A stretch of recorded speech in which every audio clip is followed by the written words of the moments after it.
소녀시대의 태연 씨가 강남 한복판에서 삼중 추돌 교통사고를 냈습니다. 네. 근데 저는 얼마 전에 김주혁 씨 사건이 떠오르면서 너무 놀랐어요.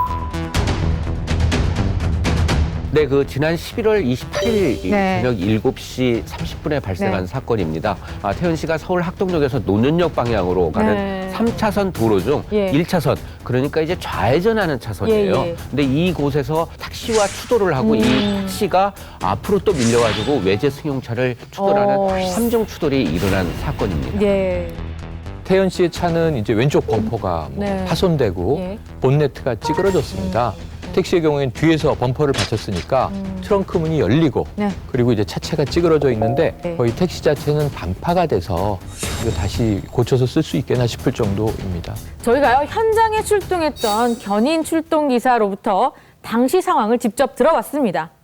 그때 가서 에어백 터져가지고 연기가 피어오르고 있는 상황이었어요. 왜냐면 엔진부 쪽이랑 부딪혀가지고 연기도 올라온 쪽이었고 좀 아수라장이었어요. 조금 정신도 없었고 그냥 강남 한복판이잖아요.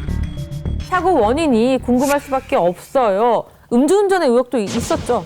일단 음주운전은 아니었습니다. 왜냐하면 음주가 감지가 돼야지 음주 측정 단계로 넘어가는데 네. 현장에 있던 경찰도 당시 태연의 음주가 감지되지 않았다 이렇게 얘기를 하고 있고요. 태연 소속사 역시 공식 입장을 통해서 태연이 운전 부주의로 인한 사고였다라고 밝혔습니다. 네. 자, 그런데 사고 당시 택시에 타고 있었던 승객들이 SNS에 올린 글이 네. 논란을 일으키고 있습니다.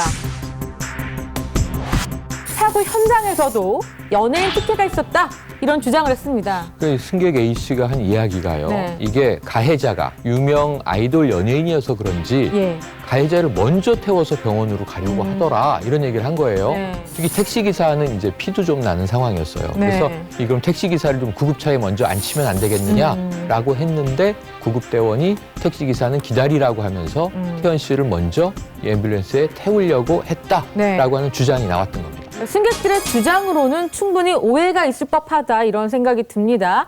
근데 현장에 출동했던 강남 소방서 측의 이야기를 한번 들어봐야 되겠죠? 네. 상황 직접 들어보시죠.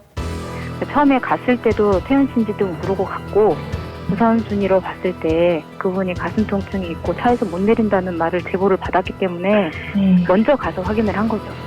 택시 기사분 보니까 쇄골 있는 쪽 해가지고 한 손톱만한 크기로 해서 좀 까여 있었다고 그랬거든요. 저희가 대원이 봤을 때 그 택시 기사분도 괜찮다고 자기 사고 수습하고 나서 나중에 가겠다고 해서 그분도 안 갔어요, 병원에. 이 현장에 출동한 소방서 관계자는 아니라고 합니다. 네, 그렇습니다. 예. 태연 씨는 나는 괜찮다라고 이제 사고 수습 후에 병원을 가겠다 이렇게 얘기를 했다는 거고요. 실제로 이 뒤늦게 도착한 매니저의 차를 타고 직접 병원으로 간 것으로 확인이 됐습니다. 그러니까 그럼 현장에 있었던 2대의 구급차는 누굴 태웠느냐? 이 택시 승객 2명 태우고 갔고요. 또 한 차는 SUV 차량 운전자를 태우고 갔습니다. 그러니까 사실은 태연 씨는 뭐 구급차의 특혜는 받지 않은 셈이죠. 재미에 감동을 더하다. TV조선